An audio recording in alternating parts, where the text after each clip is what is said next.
So I had just sold a company a month later, and I found myself in the back of the ambulance going to the hospital. They said they're taking it in for observation, but in fact, I was on my way to having 100% blockage of the widowmaker. That's the largest artery in your heart, and 95% of the people who have that happen to them die. So I'm the lucky 5%. And part of me being lucky is I was already in the ambulance. I was minutes away from the hospital. In that ambulance, I said to myself, first of all, I said, you've got to be kidding me. I haven't spent any of the money yet. I mean, I just sold my company.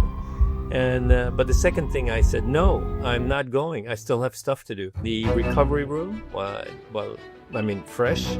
I was thinking, well, what did I mean by stuff? And I was reading the newspaper in the recovery room, and it said, and this is in a Hawaii newspaper now, it says, oh, by the way, we're going to kill all the coral in the world by the end of the century. And basically my reaction to that I said, no, we can't do that. So we're not allowed to do that. So mission number 1 is to end the use of carbon-based fuel. Where the ocean meets. Henk, thank you so much for joining me today. You're welcome. And I think there would be 1,000 topics that we can cover, but I think the entire Tetris story, there's movies about it, there's fantastic podcasts about that story. I watched them, I listened to them, and then I went onto your homepage and saw this quote from you where you say, I do not have hope, but I have determination. And I think that became very obvious through listening to your story. And in one part of how I built this podcast, you said that you realized that you had to be quite forceful in the negotiations when you negotiated getting the rights for Tetris. And that made me think, today you're negotiating with policymakers, with people that can really change the way how the world will look in the future. What is more difficult, negotiating such a deal for Tetris, or speaking with policymakers? My approach isn't, I'm not negotiating, I'm just showing them how much better a clean energy future is for them and for their constituents. Renewable energy is cheaper, it's reliable, they're not going to get, how can I say, disconnected because the ship doesn't arrive. There's lots of different reasons, but the easiest one is economics. The islands spend the most on energy of any place, and they're most adversely affected by climate change. So, yeah, it's once you switch over to renewable energy, it's oh my gosh, it's night and day. Just look at Iceland. Yeah, what do you mean with look at Iceland? What happened? Well, Iceland 50 years ago already switched to hydro and geothermal. And as a result, they had an economic boom. They didn't just go 100%. They went like 300% of what they needed. And as a result, they became the cheapest source of electricity in Europe. And they became the center for the highest energy hog industry, which is smelting aluminum, and supplied all of Europe with aluminum. I mean, that's unthinkable for an island to become an importer of something, of raw material, and then using huge amount of energy become an exporter of a finished good. But I mean, it just goes to show that once you have the cheapest energy, everything changes. I think we have to take a few steps back, because I think your journey into renewable energy started in 2005 with quite an event. So I had just sold a company, and it's like a month later, and I found myself in the back of the ambulance going to the hospital. They said they're taking it in for observation, but in fact, I was on my way to having 100% blockage of the widowmaker. That's the largest artery in your heart, and 95% of the people who have that happen to them die. So I'm the lucky 5%. And part of me being lucky is I was already in the ambulance. I was minutes away from the hospital. In that ambulance, I said to myself, first of all, I said, you've got to be kidding me. I haven't spent any of the money yet. I mean, I just sold my company. And but the second thing I said, no, I'm not going. I still have stuff to do. And in fact, I've said that now like several times in my life. But the first time I said it was when I was surfing North Shore in Hawaii, drowning. I said, no, I'm not going. I still have stuff to do. And I figured out how to save myself, and I didn't drown that day. So, yeah, those were important words. And then in the recovery room, well, I mean, fresh, I was thinking, well, what did I mean by stuff? Well, obviously, I said it at a moment of great importance in my life. And then I decided I was going to find my missions in life. What is it that is going to piss me off if I didn't do something about it by the end of my life, by the next one? So I came up with my bucket list and my missions. And part of that bucket list was? The first one was in the newspaper, and I was reading the newspaper in the recovery room, and it said, and this is in a Hawaii newspaper now, it says, oh, by the way, we're going to kill all the coral in the world by the end of the century. And this is caused by ocean acidification, this is caused by carbon dioxide, and this is caused by us. And basically my reaction to that said, no, we can't do that. We're not allowed to do that. So mission number one is to end the use of carbon-based fuel. And I set about doing it in Hawaii first because I was living in Hawaii at the time. And the biggest use of carbon-based fuel at that time, it probably still is making electricity. You know, Hawaii at that time imported $5 billion a year of oil and $1 billion of coal. Out of the $5 billion of oil, 30% becomes jet fuel, 30% becomes ground transportation, 40% or $2 billion plus $1 billion of coal was making electricity. And this is in a place which has the best sun in the United States because we're the southernmost state. We have trade winds and we have geothermal. So, I mean, why are we importing fossil fuel to make electricity when we have all those resources in Hawaii? Mm. What else was on the bucket list, if I may ask? Number two, which goes back to my high school days, is end war, because I protested against the war in Vietnam because when I was 17, when we turn 18, we're going to be drafted and sent to fight and kill people in a country that never did anything to us. Why are we out there fighting, for what? And if you look at today, the relationships between, the United States and Vietnam, we're best friends. Mm. What was that war for? And the answer is nothing. Those people died. I hate to say it, but those people died for nothing. And so number two is to end war because it's a waste of money and a waste of energy and a waste of lives. Number three is to make a backup of life by going to other planets, similar to Elon Musk. And number four is to find out how the universe ends and do something about it. And that one's there just to make the other one seem small. Because in the scope of things, fixing climate change in the scope of the universe, it's a tiny thing. It's a couple of degrees that we're trying to fix. We're terraforming Earth to be comfortable for us. And it's not we're saving the planet, we're saving us. That's what we're doing. Because as it gets more and more uncomfortable, we're going to suffer. Animals are going to suffer too, but there's always animals that are already ready to exist in a completely different situation, like a desert or like a ice age, or the animals will survive. Maybe we won't. Hey, those are big and mighty goals, and I saw that you're actually working on a couple of those while also working on the energy transition. The one thing that I was asking when I was reading about you, listening about you, this determination is something that is so visible in your life.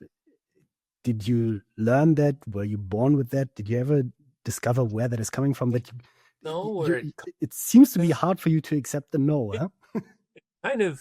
It is kind of hardwired. My father, or my stepfather, Mr. Rogers, he was a serial entrepreneur, and he's going to make things work and so on. And part of me wanted me to outdo him. I wanted to be better than my father. And that's not really good motivation because in the scope of things, it's too easy, to beat your father. You have to really, make your mark. But determination, I'm a gamer and I hate losing. I just, more than anything, I hate losing. So if I say I'm going to do something, then I'm going to get it done no matter what. Uh, your website almost reads like a computer game. It's like if I go through the history of the things that you did, and it always reads like it's the final level, almost like it seems like such a difficult level that you're playing, but you keep winning, and that's fantastic because I think you're working on exactly the right topic. I have not always won. There's many times when it was game over and I had to start again. And the lesson is, you get up and you do it again until you win. I mean, that's just what gamers are. And Respawn. the best thing that happens in gaming is something called an epic win. It's like when you do it, you beat the boss character, you're at the end of the game. Yes, I did it. And I want every young person or any person that plays games to understand that we need epic wins in the real world. And an epic win would be to solve climate change. That's an epic win. Plastic in the ocean, that would be another epic win. We just got to do it. No. And my understanding is that you had an epic win in Hawaii. No, I think the public commitment is 100% renewable by 2045, or is that a goal that you're working towards? No, that's a law that we passed. So Hawaii has a law, and since we passed the law in Hawaii, actually 15 other states have the same law that they have to go 100% renewable energy by 2040, 2045, 2050. So this is over half the people in the United States live in a state that is going to go 100% renewable energy for electricity. I mean, you could say it's not accomplished. I'll be happy when it's 2045 and I say, yes, we're done. But it's a great target and everybody in Hawaii is working towards that target. Can you take me through how, from that hospital recovery room in 2005, the journey unfolded towards getting that law passed that by 2045, 100% should be renewable? Yeah, so I remember I really had no idea how I was going to go about it. I started a Blue Planet Foundation, which is already a mistake because foundation sounds like an organization that gives people money, which you didn't have money to give people. We're an action-oriented. We were trying to do the change ourselves. We're working. I met with the governor, and the governor at the time, she said, "You have no idea what you're talking about, right?" And I said, "Yeah, I really don't, but I will.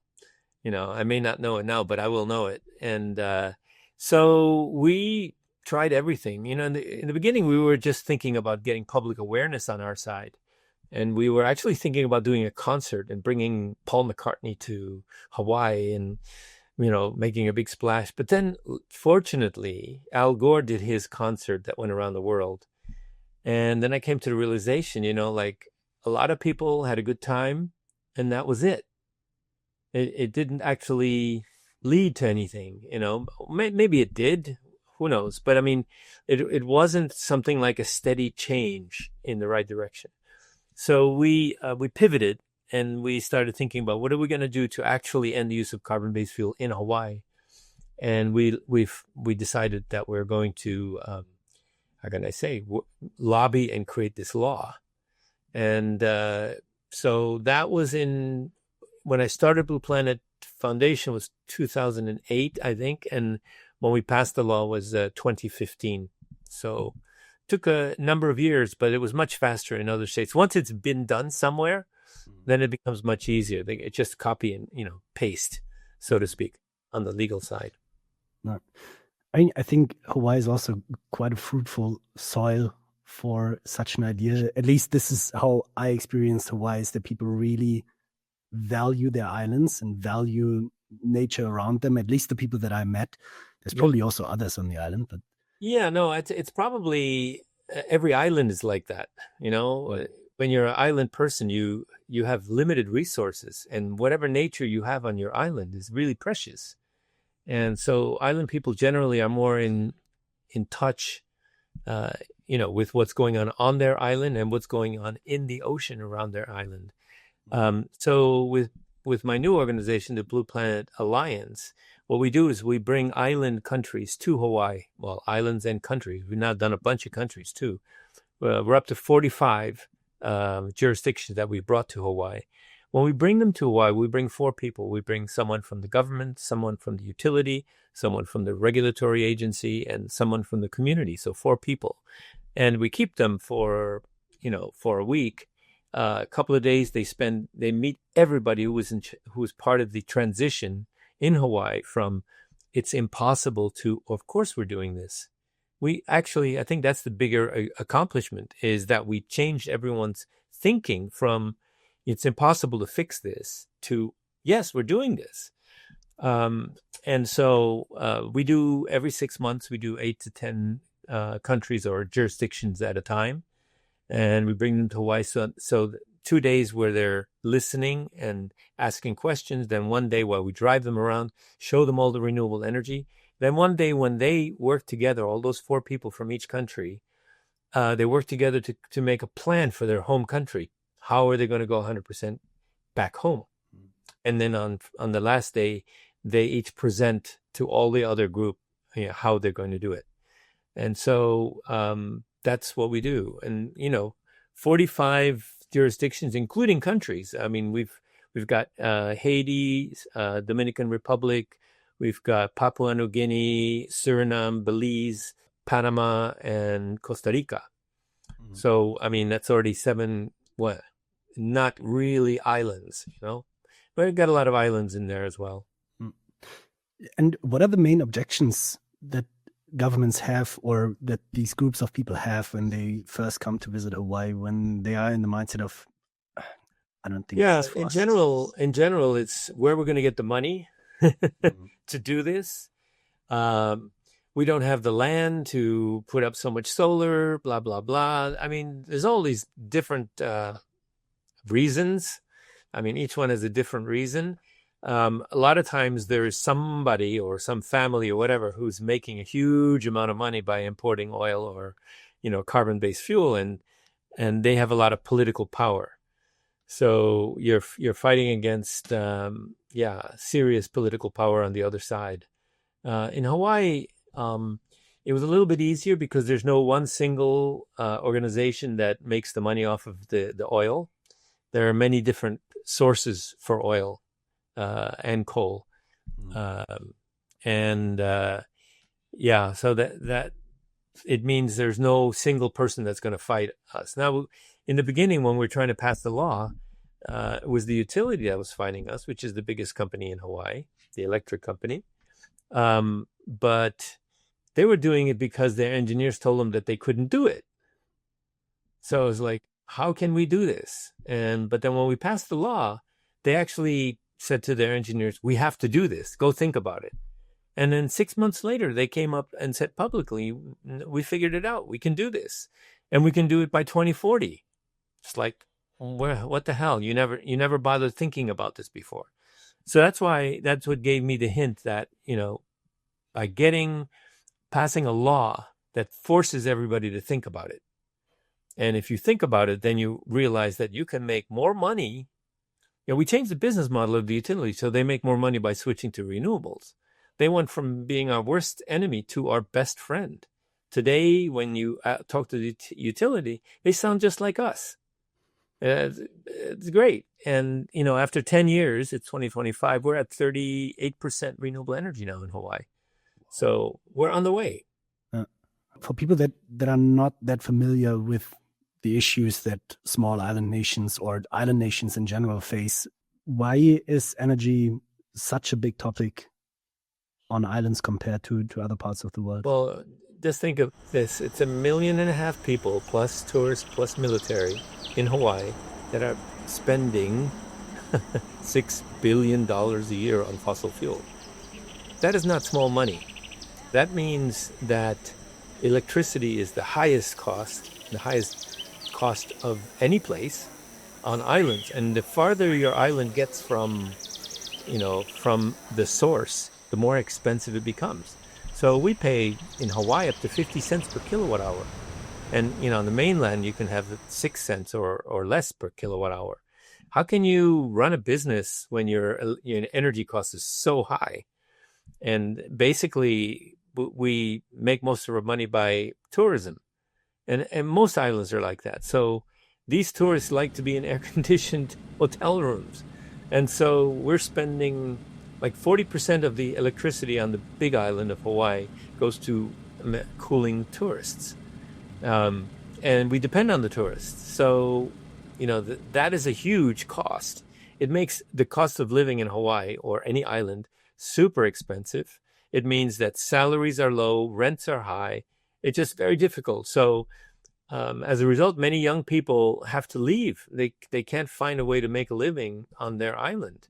And this is not just Hawaii. This is all over every island in the world. The population is actually shrinking because young people are leaving. And yeah, it's a tough situation. That mix of islands or of nations that you mentioned earlier that came to Hawaii, there's a few that I think are also economically not so well off. And you mentioned that funding and asking the question, where do we actually get the money from to do this, is one of the biggest objections.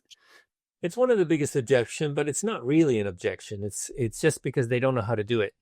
What happened in Hawaii is the electric company didn't spend lots of money to create how can I say, all this wind and solar.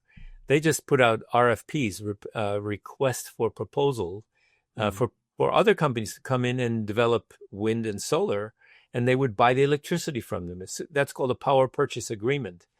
So all these wind and solar, how can I say, farms in Hawaii are developed by other people. And there's a huge amount of money out there for developing renewable energy, because people are always going to need energy. You have a guaranteed customer. And so when you have a power purchase agreement with, with an island, you're going to get paid. They're already paying. I mean, they're paying for the oil now.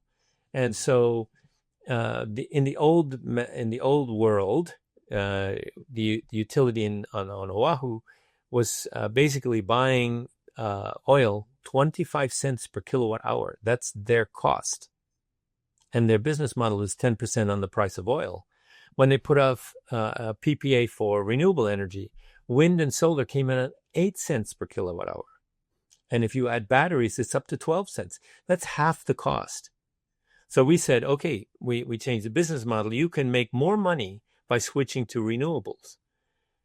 So the utility makes more money. The ratepayers pay less money. It's win-win for everybody. And we become climate leaders. So islands need to ultimately take leadership on climate change, because they're the most adversely affected by climate change. Mm. So why are we not moving faster even? Why are we not moving faster? When you say we, are you talking about the world? Or are you talking about a country? I think your determination is not the issue in this equation. It's the world. So for one, there is some pushback, as you can see in our present administration, by ignorance, where people think there's no such thing as climate change. I mean, it's really hard to understand how people can think there's no such thing as climate change. Yeah, and somebody asked me this recently. I said, isn't the climate changing anyway? I said, yes, the climate changes over time, but now we're causing the climate to change 10 times faster, or I don't know, maybe 100 times faster. And we can't adapt. Nature doesn't adapt that quickly. That's why you're going to have a mass extinction, first of all. Second of all, you're going to have sea level rise. How much is it going to cost you to move all the cities that are within 1 or 2 meters of sea level in the world uphill? Just think, New York, London, Paris, Tokyo, Shanghai. I mean, all of these places are going to be underwater if we don't fix climate change. It's much cheaper to fix climate change than to move all those cities. But people don't think about that. The sea level is changing so slowly that they don't actually notice it. It's like little by little you're getting more floods. Oh, we had a flood. Yeah, you're going to have floods regularly now. Yeah, it's like this boiling the frog analogy, right? In the beginning, it's cold water, and you slowly heat it up, and yep. Before you know, it's over. Yeah, and that's why people in general don't understand the difference between weather and climate. Weather is what happens to you on a daily basis, and climate is what happens over a long period of time. But climate is what actually melts the glaciers, and that's going to cause sea level rise. Weather just means, oh, today you're going to have a nice day and go to the beach. That's what weather is. So well, people think, a 2 degrees, warmer, what's the big deal? If you're talking about the weather, yeah, it's not a big deal. But if you're talking about the climate, that is a huge deal. Yeah.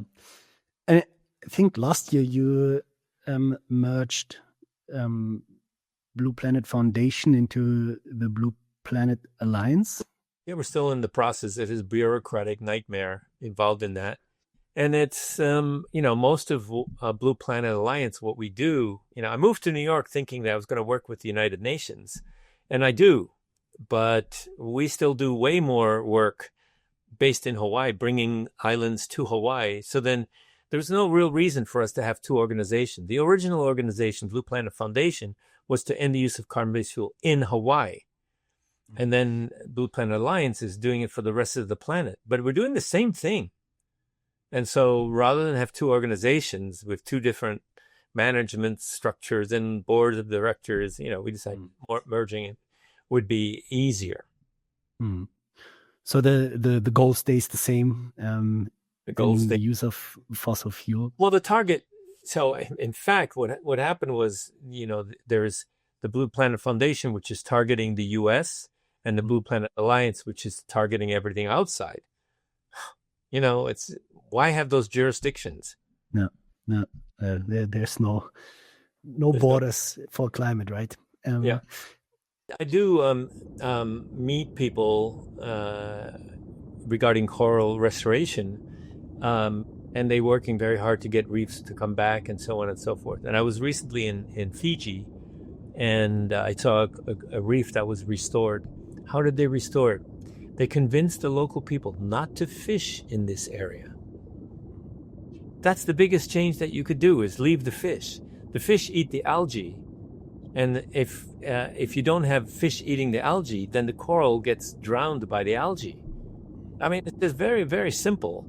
There's an ecosystem, and the fish, everything is part of it. And if you remove part of that ecosystem, the whole thing suffers.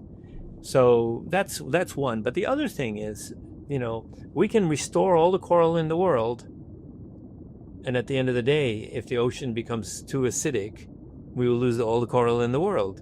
So, I mean, all that work will be for nothing if we don't solve ocean acidification.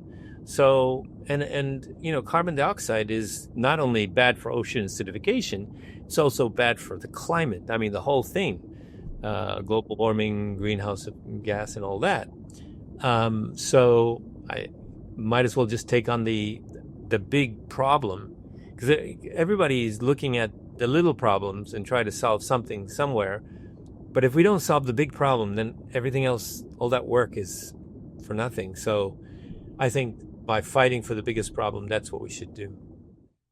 Did you ever update your to-do list, your bucket list? No, I mean, I did think about removing the last one, which seemed like a little bit like, I don't know, a little bit strange, trying to do something about the universe. But I talked to someone who is a lot smarter than me about my list, and she said, no, keep it. I haven't done anything about ending war, frankly speaking. It kind of requires me to have like orders of magnitude more money than I have. I think this is it's a mindset. Young people have to change their mind. We have to change their mind about war heroes. There should be no such thing as a war hero, only war criminal. The first commandment is thou shalt not kill. It doesn't say thou shalt not kill except if you're fighting for your country. No, it's just simple. Thou shalt not kill. So anytime anybody kills anybody for any reason, that's a murder. And so why do we let young people go to war and murder people?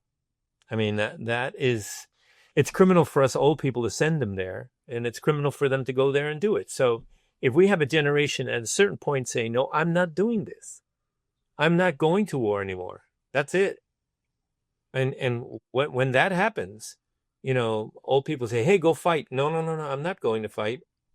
Screw People you. in power can go fight. Yeah, if you want to go Each other. fight, old man. Yeah. Yeah. But I think actually you're doing quite a lot for that goal, right? If you look at how many wars are fought over energy and over actually fossil resources, so it's all interconnected. Yeah, it's interconnected, and like Trump talks about migration as being the big problem. Migration is caused by climate change.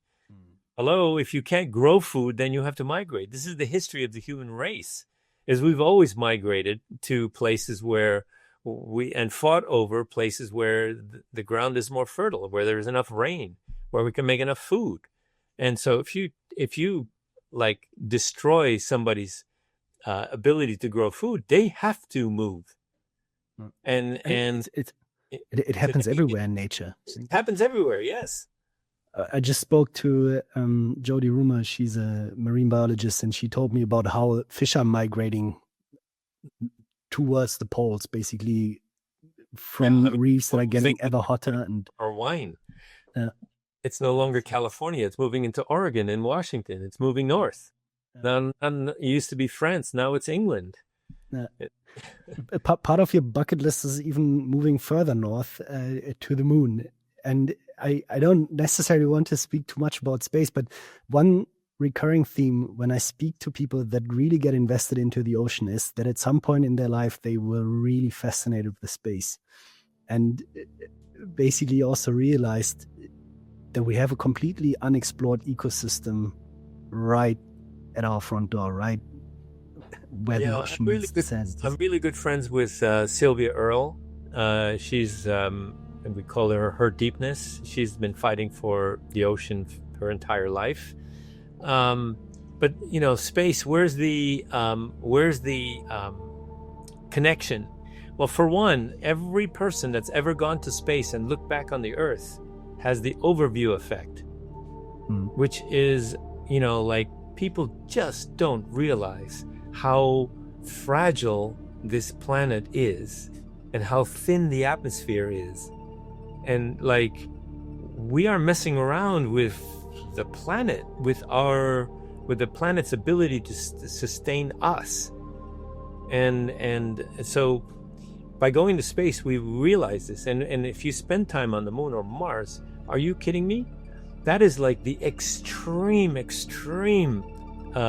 situation, like maybe Mars used to have life, but then it lost its atmosphere and lost its water and lost its life.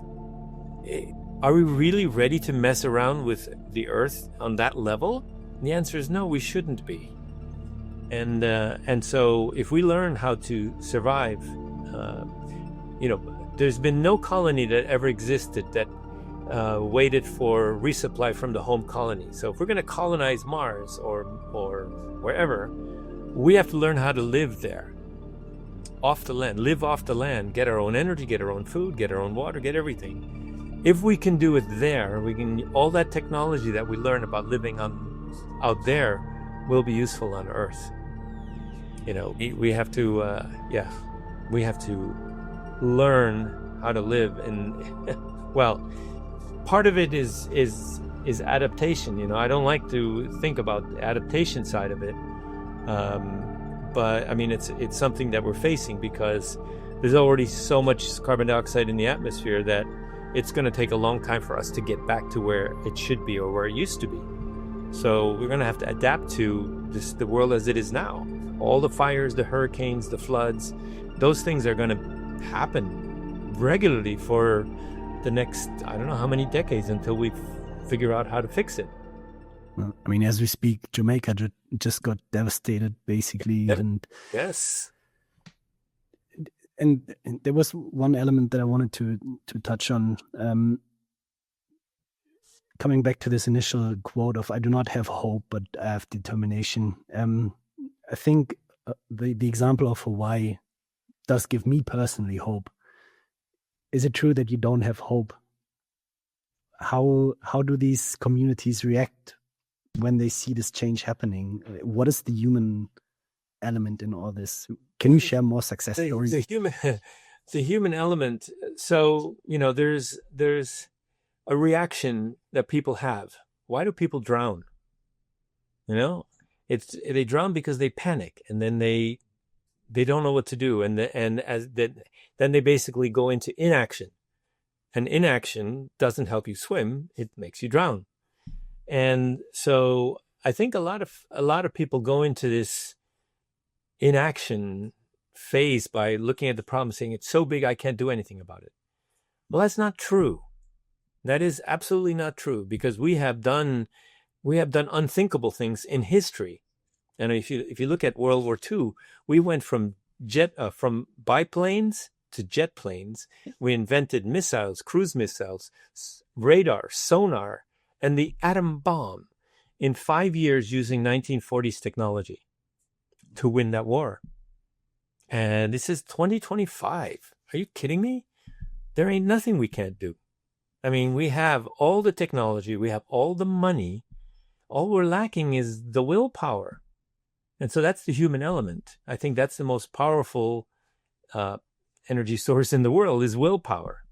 Mm-hmm. And basically, I just need to, my job, I feel, is to give people willpower and give people determination. And that I will not stop until everybody in the world has undergone a transformation like we went in Hawaii, from it's impossible to, of course, we're doing this. Mm. And I think New York is a great place for that. Whenever I'm there and I'm standing on top of one of those skyscrapers and I look at that city, I think to myself, like, how is it possible that humanity is able to build such infrastructure and we can't get our house in order? The ingenuity. Compared to the amount of energy it took to build all this, fixing climate change is, we say in Hawaii, manini is it's a small fish. We say manini. Relative to, and then people can make more money while they're doing it. By the way, this is happening anyway. For something like, I think 93% of the new energy built in the world last year was renewable energy. So, I mean, fossil fuel cannot compete with the renewable energy. It's so much cheaper. And so, not only is it cheaper, but people are starting to demand it. So, I mean, that it's going to happen. The problem is, how much time are we going to let it take to actually make it happen? And the more time it takes, the more damage we suffer. That's really up to us. And we're the ones who are paying for the damage. Mm. Can you share some more success stories from the Blue Planet Alliance outside of Hawaii? Like, what are things that are happening right now that should make people think? First of all, we do MOUs with other NGOs. An MOU, memorandum of understanding, is that basically ours just says that we agree to work together to create a world in which humanity and nature live in harmony. That's it. Who doesn't agree with that? And so the idea is to get everybody to agree with something and say, well, that's our base, that's our vision. And we're up to, I think, 190 MOUs with other NGOs. I'd like to get to the point where we have so many MOUs with so many organizations that we have a voice as loud or louder than OPEC. But right now, the oil-producing countries, they decide what the news is, but actually we should decide what the news is. That's one. The other one is we sign agreements with islands, with jurisdictions, with the head of state, that says that we agree to work together to achieve 100% renewable energy in your jurisdiction by some date. We're up to 16 countries and territories, but we're up to 16, and our new drive is we want that to be up to 100 by 2030. But the holy grail is legislation, because once you have legislation like we have in Hawaii, like we have in Guam, like we did in the Marshall Islands, we have legislation. It's much more difficult for a country to backtrack once you have legislation in place. So the executive, as you can see in this country, when the new executive comes in, he could be crazy and cancel a lot of things. But if you have a law in place, that's much more difficult to change. Mm. I mean, we even see it in Texas, right? The oil state itself is producing so much solar energy by now. Solar and wind, are you kidding me? So chance. it's they can bellyache about it, but in fact it is happening. It's economics. Are you kidding? I'm with a Danish developer of wind, and he said he built a wind farm in Texas, and he sells into the grid at less than 2 cents per kilowatt hour. Less than 2 cents per kilowatt hour. Beat that, fossil fuel. No way. There's no way. Fracking can do that, huh? No, there's no way. It's beautiful. Well, Henk, thank you so much for all the work that you do. I want to be mindful of your time. It was fantastic talking to you. And last question, do you allow also for-profit organizations to sign that MOU, or is it purely... Yeah? Absolutely. At the end of the day, for-profit organizations are going to actually fix things. I think that's where the money is, by the way.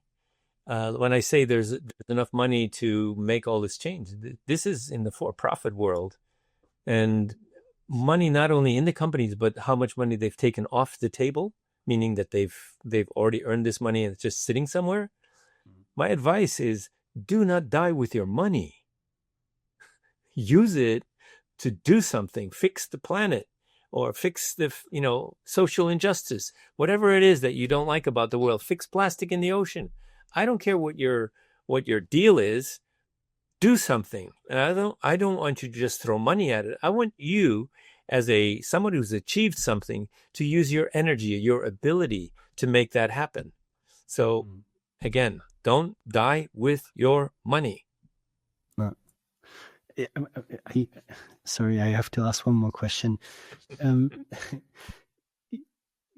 You had to have a life-changing event in your life to go down that route. I think there's by now so much science that shows that if you do community work, if you do get involved with the world around you and try to do good, it's good for your mental health. It's good for your own levels of happiness.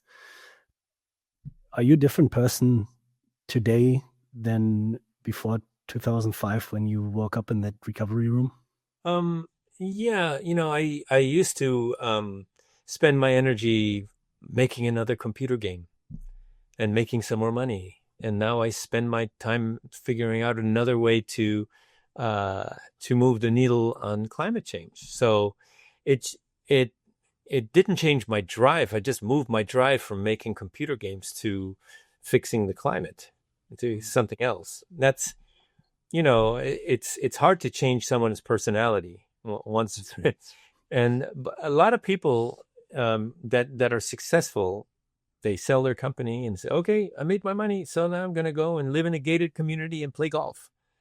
That's my worst nightmare, is that a gated community is kind of like a big prison. No.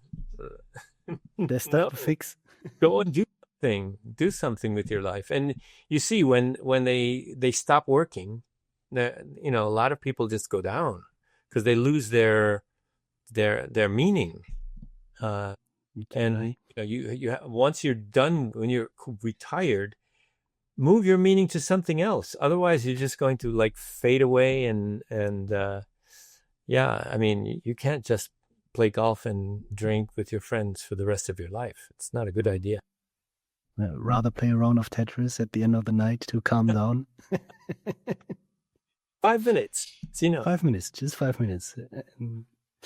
Oh, fantastic. Thank you so much for your inputs. It's super inspiring. I'm going to sign that MOU. Okay. I want to be part of that. And send me an email and I'll put you in contact with the person who's in charge of the MOUs. I will do that. Thank you so much, Henk. And Godspeed to you and your mission. Thank you. I'm rooting for all the things on your bucket list. And Oh, by the way, you don't have to wait for a near-death experience. to figure out your bucket list. Just write your epitaph. You know what an epitaph is? It's what it says on your gravestone. Henk Rogers, he discovered Tetris, blah, blah, blah. That's an epitaph. Yeah. But that's not the epitaph I want. I want the epitaph. Henk Rogers, he did something to fix climate change. You have to just think, what is it that what track are you on now? If you were to die tomorrow, what's it going to say? And if you don't like that, then change that. Figure out what your epitaph should be, and then change your life to achieve that. Memento mori. You can just do it. Write your epitaph. You're done here. Okay. Very good. Auf Wiedersehen. Nice to meet you. Nice to meet you too. Thank you so much. Where the ocean meets.